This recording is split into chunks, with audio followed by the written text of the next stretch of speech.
Kshama is much more than forgiveness. Kshama is the grandest and noblest virtue. True and selfless love knows no hatred. It is this quality that transforms a Pashu into Pashupati, a bestial individual into divinity. In this world, we come across many shades of love. Our love to our parents, brother, sister, friends always has a little tinge of selfishness somewhere or the other. Divine love, on the other hand, is totally free of even the slightest trace of selfishness. One must surrender to such love, become completely submerged by it, and experience the bliss it confers. Kshama is an act, and Kshanti is an attitude. Both arise from the Sanskrit root rather, ksham, and is generally translated as patience, endurance, forbearance, or forgiveness. Unfortunately, forgiveness implies a holier than thou attitude that stems from pride. The true meaning of Kshama Kshanti is, however, much more than simply forgiveness. The true attitude of Kshanti implies remaining serene, patient, and observing self-restraint under all circumstances, treating everyone with love and compassion, and even to those who harm you. The value of Kshanti is accommodation, which is a beautiful human embellishment that takes a certain inner richness. It is one of the most important attitudes for the seeker who really wants to discover the self, Atman, which accommodates the entire world. The self, or Atman, accommodates ignorance, error, jealousy, passion, anger, greed, and arrogance, and the entire world with all its limitations. It also accommodates all pairs of opposites, dvandvas.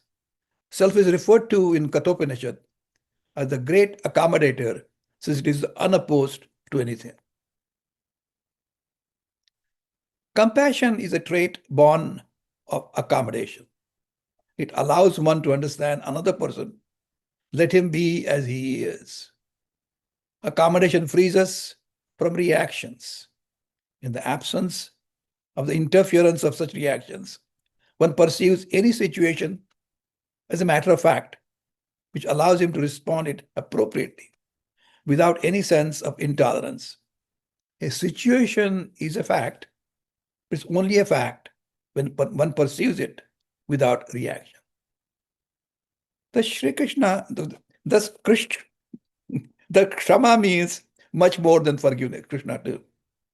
Kshama means much more than forgiveness. It is a cheerful acceptance of situations and behaviors over which one has no control or which one cannot change. Kshama is fundamental to all relationship and absolutely essential for a happy and successful life. Practicing it in day-to-day life requires reducing expectations from others and becoming more accepting of people and situations. This unique quality stressed by Sri Krishna is necessary for one's spiritual progress. When this personality trait is coupled with non-violence, it turns an individual into a saint. And we had a beautiful discussion last session, several sessions, by Professor Ram Bachchan, who's in Trinidad today, by the way. As a matter of fact, Sri Krishna includes in the 12th chapter as the quality of important closest bhakta, adveshta sarvabhutanam, maitra karuna evacha, nirmamo nirahankaro, samadukka sakakshami. Sati api samarthye apakara sahanam. Sati api samarthye. Suffering hurt or offense, even when one has the ability or strength to retaliate, is the way one should translate. Satyepi savarthi, even though you have ability or the strength to retaliate. Apakarasanam, suffering hurt or offense, even when one has the ability or strength to retaliate, is the way you translate it. Kshama is often incorrectly understood as suffering silently and putting up with hurt without reacting or retaliating. This misunderstanding implies suppression of feelings of anger and resentment, even when they are justified. If that is the case, such suppressed feelings cause inner suffering, and one cannot take it anymore. There comes out about an explosive reaction which causes hurt in every which way. Kshama is not a negative attitude of silent suffering. And repeat it. Kshama is not a negative attitude of silent suffering. Rather, it's a positive and constructive attitude of cheerful acceptance by which a person becomes big-hearted and grows inner maturity and happiness. One accepts the situations or behavior without retaliation, since one has no control or situation, and with that situation they cannot change. With inner maturity and fortitude, one is able to accept the people and situation and events as they are, and let go of all expectations and demands that others should behave as would we for them that we expect. Forgiveness and accommodation are fundamental to all relationships. Forgiveness and accommodation are fundamental to all relationships. Harmony and happiness comes about when each of a relationship is appropriately maintained. Let's face it, no one is perfect. Every individual exhibits both virtue and vice. We always note that everyone has a few characteristics that we like and adore, and a few that we do not quite like. But we must remain cognizant of the fact that very observation is just as true about us in the other individual's opinion about us. That's exactly why accommodation is fundamental to all relationships. Even if the other individual may be willing to change, it may not be possible to fully accomplish that goal. The true essence of Kshama is that we cheerfully accept the limitations or defects of the other and treat him with love and respect despite those shortcomings. Key is, as I mentioned, reduce expectations. In our daily life, we practice Kshama by accepting the things as they are. Look, we live in Minnesota. We accept insects, bugs, or Minnesota's annual crop of mosquitoes. We live through the freezing winters of Minnesota, for most of us now, and sizzling heat of Arizona summers, in my case. We accept madness of the mad and eccentricity of the foolish without reaction. We do that because we accept the entities and situations and climates as they are and are willing to relate to them. Unfortunately, when it comes to our friends and siblings or relatives, we sometimes do not extend toward them even a fraction of tolerance that we have for a fool and all his crazy antics. A fool may never disappoint us,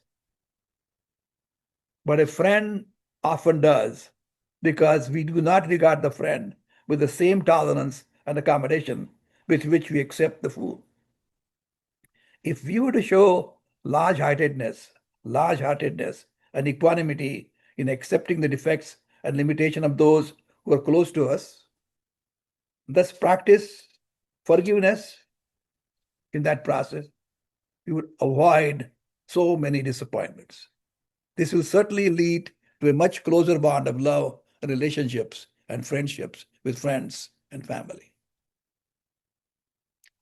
We can maintain the attitude of Kshama if we try to understand our own dispositions honestly. Look at the mirror. How naturally do we accept our own faults and limitations? How difficult do we find it to change our own attitudes and behavior when others expect us to do so? Thus, the most effective method to be friends with most, if not all, is to accept gracefully other people and the situations as they are. If we understand and practice Kshama properly, we would find that our efforts to change and improve the situation people will be far more effective.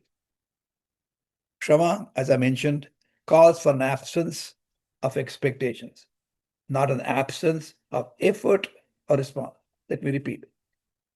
Kshama calls for absence of expectations, but not that absence of effort or response. You can try and influence, but don't expect anything. If we accept even the unfavorable situation as the grace of Ishvara, the reactions of anger or resentment will not arise.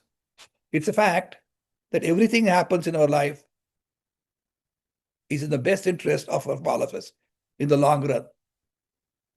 We must maintain the unwavering faith, Shraddha, that whatever Ishvara, God does is proper and fair, to remain composed even in the most unfavorable situations. If intentions are pure and unselfish, the cause and purpose of the activity is justified. It is just a matter of time before the things will change dramatically. Sometimes a deep-rooted misconception leads to an individual's hardened views. One needs to remain firm but non-judgmental, must respond to person's intention rather than the behavior. No person should be judged entirely by the behavior he or she exhibits in a particular instance. Sandalwood, which is inherently fragrant, will begin to rot if left immersed in the water for a very, very long time. Yet, it would be a mistake to conclude that its nature is to stink. The sandalwood remains fragrant within, even when its surface has rotted.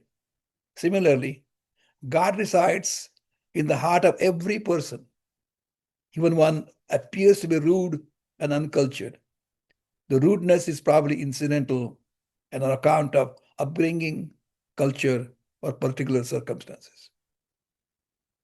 The love, sweetness, or affection, which is the essential person, is overpowered by the harsh manifest behavior.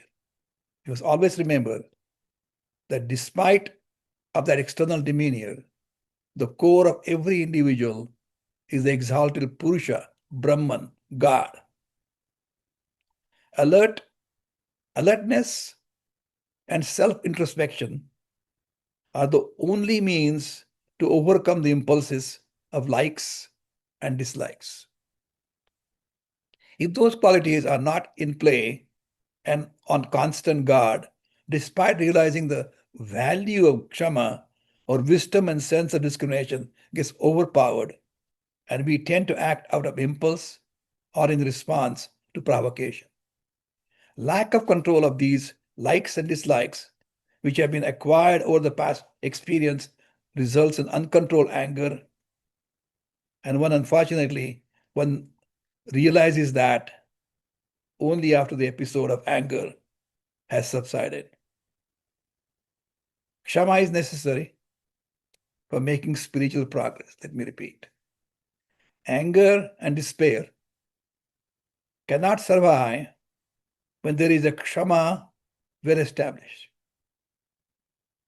Anger and despair just cannot survive. There is Kshama well established. That has become an integral part of one's personality. A person with a forgiving and magnanimous mind is a blessing wherever he or she goes. The Itihasas and Puranas contain many stories highlighting the stories of Kshama. The story of sage Bhrigu and Lord Vishnu is well known, wherein the sage kicked very hard the chest of Lord Vishnu in anger. He was asleep on Sheshanaga. But when Lord Vishnu did not get angry at the Bhrigu at all at that stage, but instead asked for forgiveness for having caused the discomfort to the cooking foot of the sage to the strong and hard chest. I hope you remember that story where sage Bhrigu was asked to find out who was the best of all the gods. So he visits Brahma, Vishnu, and Mahesh, and all Brahma and Shiva welcomed him, praised him, served him as a visiting sage. Vishnu, however, he was sleeping on Sheshanaga and was fast asleep and was not awake at all to welcome him appropriately. And that's the reason why sage Bhrigu kicked him and the reaction of Vishnu I just mentioned earlier. Once again, Kshama and Ahimsa are saintly qualities. Story of Sant Eknath tells it all. He lived on the banks of the river Godavari, where he took a bath every day in the morning. One day, a person who held a personal grudge against Sant Eknath spit at him every time he emerged from his bath from the sacred river Godavari. This went on for 108 times. When finally the individual fell at his feet of Sant Eknath and sought his forgiveness, Eknath replied, "My brother, don't do this. Instead, I'm highly obliged to you. On my own, I take a bath only once a day in this sacred river.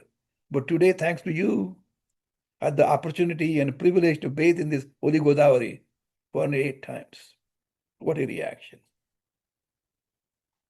Indeed, one who possesses the virtues of Kshama, forgiveness, and Ahimsa, non-violence, is indeed akin to a saint. In Sanskrit, we say, Kshama Virasya Bhushanam. Kshama is the ornament of the brave. Accommodation is not a sign of weakness, but a mark of kindness, large-heartedness, and inner strength. Empathy, compassion, kindness to other people comes naturally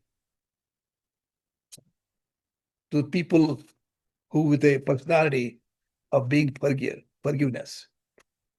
A saint pays very little attention to person's behavior. That saint is able to appreciate the true person behind the personality. Kshama makes the heart grow in maturity. Heart becomes more tolerant and accommodating, and such heart indeed gains the vision of Ishvara, the manifest God, naturally and effortlessly. Divinity is nothing but combined manifestation of love and kshama, prem and kshama. Kshama subsumes satya and dharma. Ahimsa and all other values that Vedas extol. It includes everything. It is the greatest tapas, penance, and grandest of the noblest virtue. It is the ultimate in happiness and also incomparable in treasure. Literally, Kshama is all encompassing. Mahabharata and Srimad Bhagavatam both contain many episodes that illustrate the disaster that befalls when Kshama is lost. Jealousy is the first bad quality that makes its entry when Kshama makes its exit. Mahabharata and Bhagavatam give a graphic portrayal of a life that is otherwise smooth, can be totally shattered by jealousy. Golden island of Lanka, Sonyachi Lanka, was like the very heavens on earth, but Ravana's jealousy reduced it to ruins. There's so many examples in the history that I can enumerate. Examples to give you some. Rama forgives his mother Kaikari that resulted in his exile in the forest for 14 years. Sita forgave the demonesses of Lanka who harassed her when she was kidnapped, and also forgave the bird when it harmed her on the way. She did not wait for an apology for forgiveness. Yudhishthira even forgave his cousins, the Kauravas, and King Ambarish forgave Durvasa for his uncalled for anger just in time so that Durvasa's head was not chopped off by the Sudarshan Chakra of Vishnu. If you don't know the story, I'll tell you some down the road. We ourselves in our community responded with this quality of Kshama. Their own temple was vandalized in April 2006. On April 5th night, 2006, our temple was broken in through the broken windows by the two youngsters, 18, 19-year-old teenagers, and desecrated partially sanctified icons which had come to be installed in the temple in June that year. Those two youngsters were arrested, tried in the court of law, convicted of 3 felonies each. And when the request came from the court as a victim for our community to respond, community responded the way our Hindu faith dictates us. It reminded the judge that we want these youngsters who are divine by nature to be punished appropriately for the inappropriate action under the circumstance. Let them be given the opportunity to redeem themselves by doing community service, preferably at our temple, so that their family records will not be recorded. And these youngsters would not be convicted criminals remaining in the jail for many years and lifelong felons. Instead, they could become productive citizens. I'll stop at this stage and I'll try to project some of the images that I have from that particular time. Walls smashed. Can you hear it? And upstairs, Yeah. someone rampaged through this very sacred space. We are very sad. The whole community is very, very sorry about it. Here's some of the worst damage. These sculptures, they were handcrafted to very precise specifications by sculptors who came here from India. And now you can see some of them are in pieces. We had spent almost 2 years getting the artists in India to create handcrafted, extraordinarily beautiful looking sculptures, the things that we're going to use for worship. But the precious statues can't be salvaged. So much care and detail went into this work. And we have had dreams to have this place for the last 30 years. We worked so hard. It looks like someone broke in through a downstairs window and took a swing every few feet. The church leaders say it does not look like a hate crime, and they have always felt welcomed by this community. We don't want to call it a hate crime. If something comes up in the later, that's a different story. It hurts a lot. And I'm not a very emotional person, as I said, so I don't express my emotions, but inside it hurts. Why would somebody come here and do this type of action?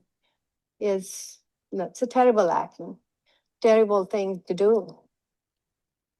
If you remember. Yeah. So much has changed since the night these men broke in. You try to forget something like that, you actually do. Like I can't even, it's kind of all hazy. They had no idea that every hand-etched detail, every statue, icon, image has a symbolic meaning. When we came here, we really didn't know what it was. We were just kind of like, 19, just kind of young and dumb. And I live down the road pretty close to here, and we were just anxious to be crazy for the night and just wanted to do something. This temple that they ransacked a few years ago is now so special to them. we just really found that the Hindu society they really practice what they preach, and they didn't want to turn us into career criminals. And They're very forgiving, very, very forgiving. Every time we even come in here, it's just big hugs. There's a tendency for people to take eye for an eye, which makes the whole world blind. The Hindu community asked the court for less time behind bars so the men would have a chance to redeem themselves through community service instead, performed here. What started as a tragedy has blossomed into unexpected true friendships. What a nice, heartwarming experience for all of us that these two young men have changed their way of life and are productive citizens, and they come here because they are welcome here.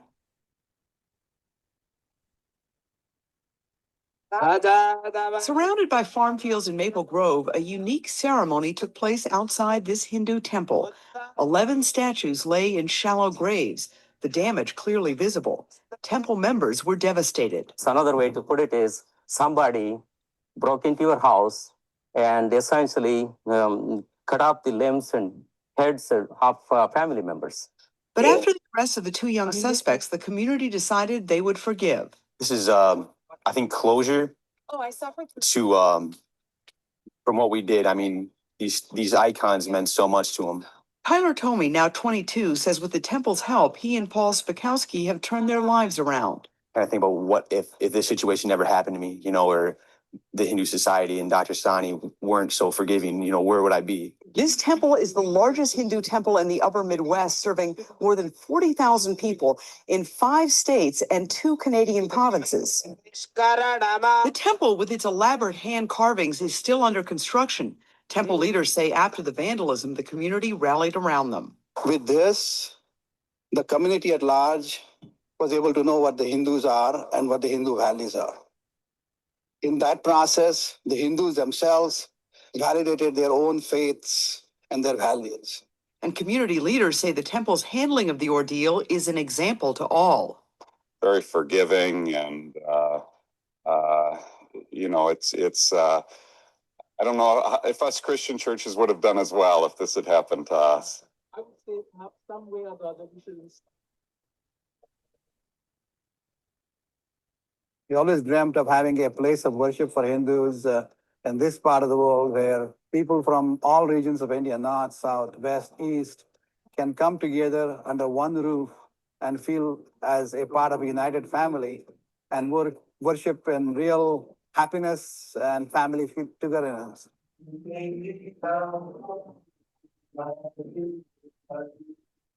Dreams fulfilled, dreams realized, a lot of joy, excitement, fulfillment, and contentment.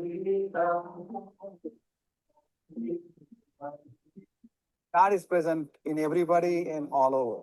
But just like the Christians need a cross to identify a symbol of God, so do the Hindus need a place of worship where there's an icon which reminds them of the divinity which is present all around.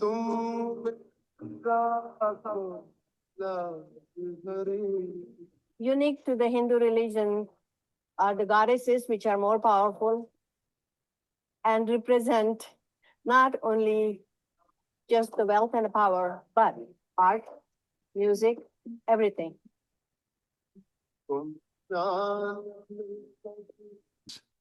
Yeah, Dr. Sane, thank you. Thank you for this beautiful kind of end to what happened in the community not too long ago. This is Harshad, by the way. Harshad.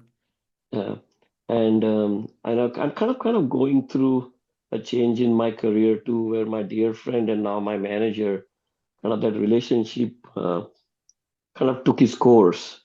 And this reminds me of what is truly important.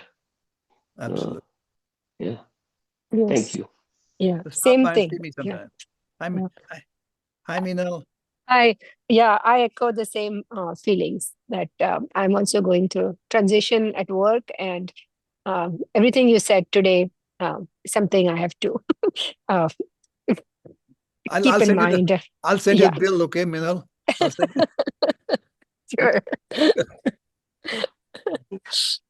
Dr. Sane, I went through that episode along with the other community members about the vandalism incident, and it has left an indelible mark with me. I mean, first of all, it was a shock because we always thought of ourselves as so tolerant, so wonderful, such good, that it was a shock that anybody would perceive us in some other negative way. And although it was found that those two youngsters were not perceiving us, and it was just a prank or something that got out of hand. But whatever it is, we remember these things the way we remember it. It's historical, but I'm glad you clarified that. But just wanted to say that all the lecture is great and whatnot, but this living example is something that is more precious than just a lecture and learning what Kshama is. This was actually implemented, the Kshama. So thank you for that reminder. Thanks, Naina. Yeah, Dr. Sane, I just wanted to say that, yeah, thank you for sharing that. Brings back a lot of memories. And also listening to the kids as to what they are doing in their lives now. And I think it's remarkable. And I know that you helped them a lot during the process. They're great kids. Yeah. So thank you for sharing and reminding us that, forgiveness is something that we should adopt in our lives. Thanks, Sudesh. I just want to make one kind of historical comment. This example kind of reflects what truly the Bharatiya culture is. A lot of people invaded India, or rather modern India, and became Indians. While Indians itself never went out and invaded anybody. There's a true reflection. If you just look at the mix of the different cultures in India and how many languages we speak. I think it's just a reflection of this example of what has been happening for thousands of years. So truly proud of this. Yeah, wonderful. Pass it on to the kids. A follow-up on what Shashi said. Yeah. If you happen to meet these two youngsters, either at the temple or someplace else, please do not say, remember, we forgave you. Once you forgive, you forget. Then it's not forgiveness. If you constantly remind them, don't forget that we forgave you. And we should remember that, because once you forgive, it's out of your mind. You just accept them as community members, as friends, as family. That's the end of it. We should never again bring it back and constantly remind, I forgave you, I forgave you. Then it's not forgiveness. You're absolutely right, Prasanna, but I'll tell you a follow-up on it. Ever since those episodes, they worked in the temple, became free of all the punishment from the temple, from the church, the court, and whatnot. Kumud and myself have been having lunch with them every year. And towards the last 2-3 times, these boys asked, now they're grown up now, good jobs and family too. Dr. Sane, would you mind if we buy the lunch for you? And we told them, Prasanna, if that gives you happiness, sure, that's fine. We always bought them lunch every year just to see how they were doing and how they're being nurtured and coming along. So thanks for your suggestion. I appreciate it. Namaskar, Dr. Sane and others. This is Chavi. Hi, Mangala. I'm Chavi. Yeah, I'm doing fine. And it's such a good example of how the community reacted. And I had heard a little bit about it, but we saw it today, and I do not know how we would have reacted if we were young and like you were at that time, and how the community came together to do what they did, and is so appreciative of that. Well, thank you.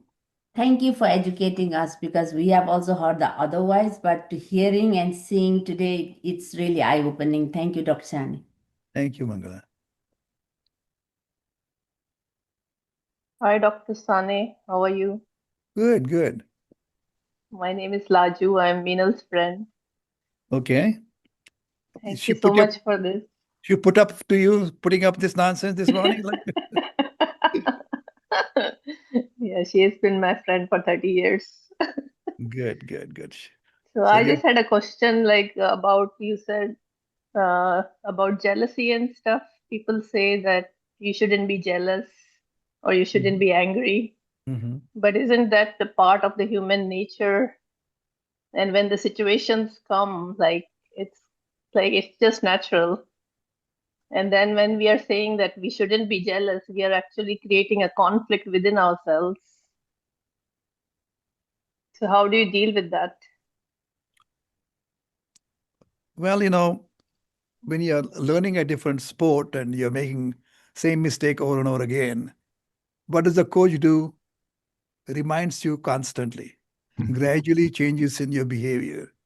So that attitude of jealousy and other thing that you mentioned is going to be there in the beginning. By constant reminder, gradual improvement improves. It doesn't come overnight. It takes certain amount of time. You don't become a Wimbledon champion, by the way, it's going to be this afternoon. Overnight, it takes a lot of practice. If we were, as human beings, perfect when we were born, we would not be born at all. Only reason we are in this world, born, in my opinion, is because we have not completely refined ourselves to a true divine nature that we have. So when you're able to do that, it would not be any more jealousy in you. Okay? Thank you. Okay. Thank you so much. Dr. Sane, this is Bala. Hi, Bala. Yeah, there is an expression, I don't know if it's an American expression, but in English we say, you have to walk a mile on the other person's shoes. So when you are about to get upset, angry, so a reflection of that, putting that person's shoes would enable you to get to the point of forgiveness and accommodation. Very true. It's something that I thought I'll just share and see whether you agree or whether there's some comments that you have. Oh, absolutely. At the same time, it requires a certain degree of maturity to reach that particular stage. So I would not criticize anyone if he or she was to make mistakes in the beginning.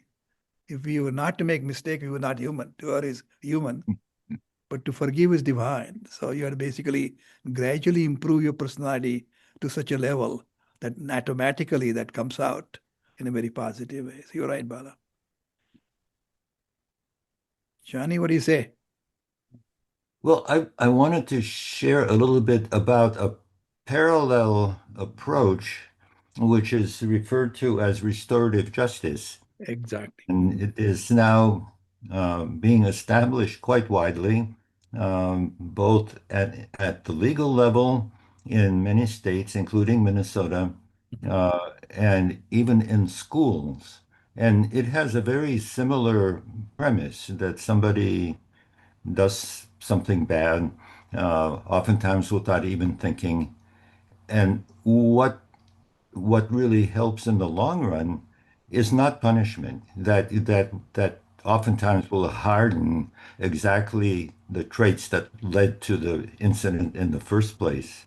Right. Rather, the kind of steps that the temple community took. That video was quite extraordinary. But the idea uh, is go for healing rather than go for punishment.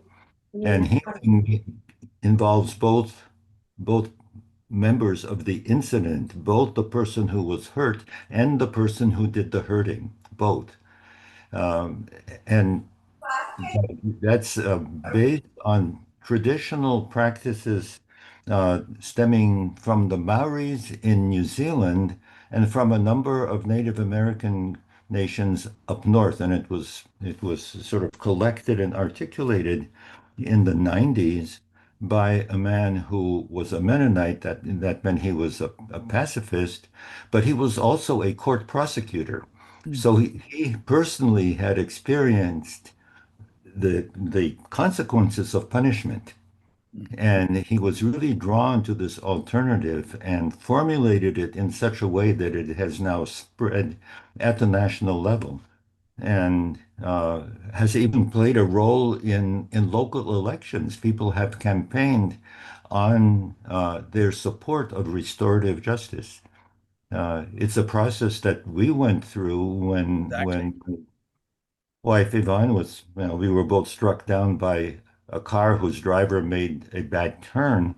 And we were asked, after Yvonne passed away, we were asked by the city attorney whether we wanted to prosecute the driver.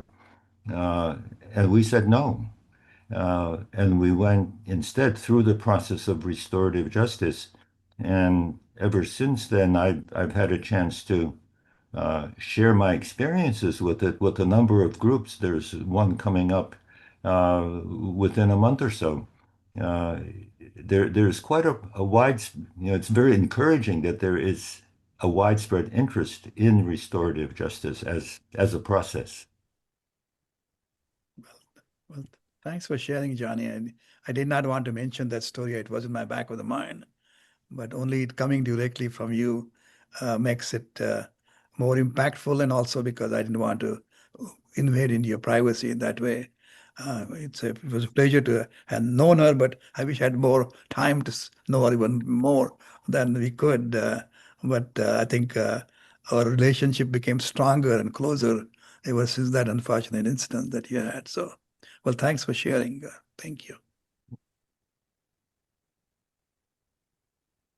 Here's a sent, guys. Any other questions or comments? Arun? Well, okay. This incident and its reaction of the community, I don't know if it is exception or not. There are thousands, if not hundreds of thousands temples broken. This sort of attack keep happening even today, in last month, 2 months ago, 3 months ago. And the reaction, if it is not persecution, I mean, it's in an organized way for settling a political thing, not for just, oh, I was playing and I thought I didn't understand. They are doing deliberately. They are not corrigible. They are doing it, and I always worry about the security of people in the temple because of the kind of things which happen not only in Hindu temple, but others.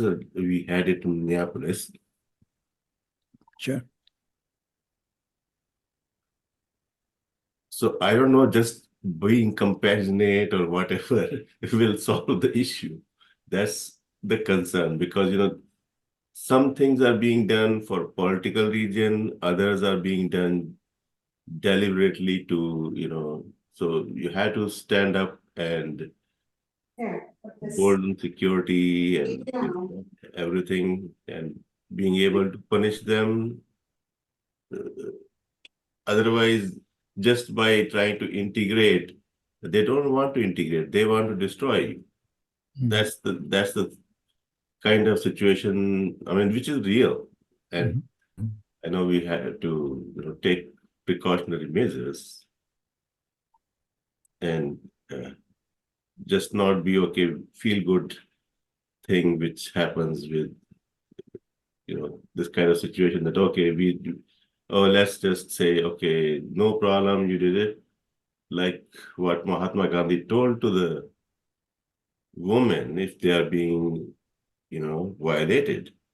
That sort of situation, I mean, I won't accept it. I mean, at least not in me. So, yeah, that's my comment. No, I think good comment. At the same time, that's a matter of judgment. For example, when a patient comes to see me, have similar symptoms, but by careful analysis of that patient, we'll give a different treatment. It's not necessarily exactly identical for every patient. So every circumstance is different. So your point is very well made. But I was talking about what happens to our day-to-day life, and I thought this was a good example to illustrate that. Your point is well made. I hope you got the message from the discussion this morning in that spirit. Thank you.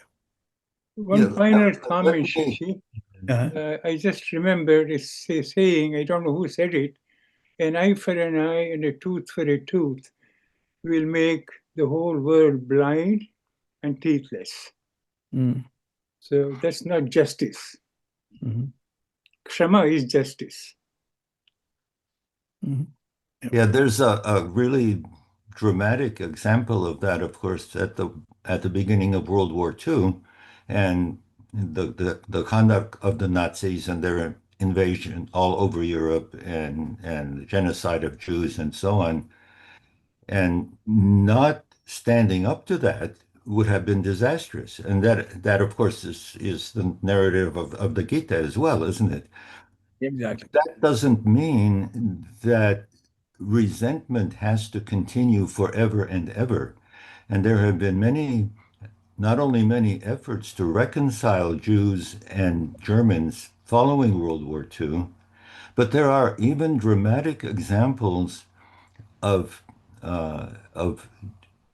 Jewish prisoners in Holocaust camps and their prison guards who established personal relationships and in some cases even led to marriage, despite the fact that these people were being held in a prison camp and they could easily have been killed.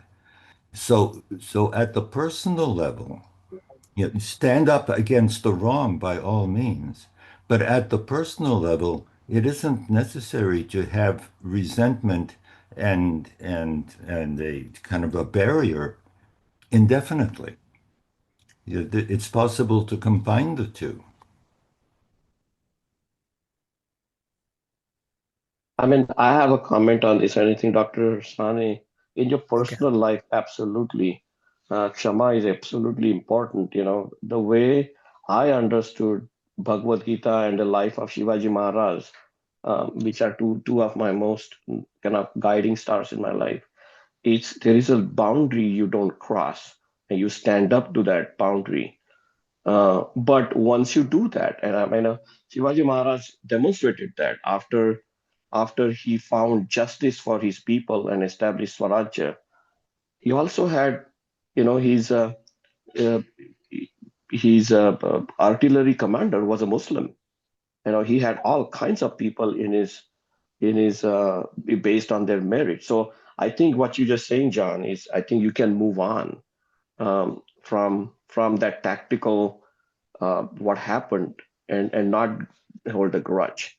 Now, I also understand with Arun too that if my two daughters get violated by somebody, will I ever forgive in that situation? Or I'm going to go for mano a mano, right, for justice in a different way. So these are very complex things, but in general, we come from India, and our culture has demonstrated pacifism and acceptance for such a long time. It's in kind of in our blood now. But that doesn't mean that we won't stand up for injustice, right, in an appropriate way, as demonstrated in Bhagavad Gita. That when time comes, you have to do certain things, but you have to do it in such a way that it's done by dharma, not by personal vendetta, or it's your dharma you have to follow at that point. Just a commentary. Thanks, Harshad. Any other comments? Any other person? Yeah, namaste, Dr. Sane. Good to see you.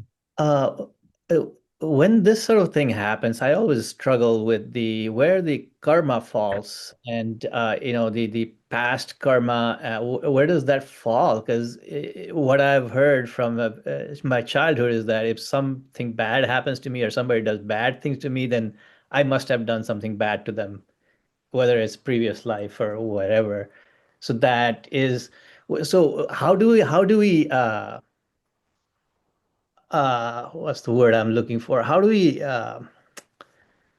where does that fall? The karma and the previous actions, and how do we reconcile that? No, I understand. I think the big subject to discuss about it. But in this case, it was not individual who was suffering through. The entire community was suffering through. So reaction is different. So I think this is a different topic to talk about. You cannot connect with 101. It was me that was a hurt. Then it becomes the karma part of it. But it's a community that was hurt, slightly different part of it. So I think I would not connect in those particular fashion. But again, the discussion of the subject is very important. It is not God who does it to you. Your prior actions result in certain reactions in the subsequent lives, and that we're referring to karma. But we'll talk about it some other time. Thank you.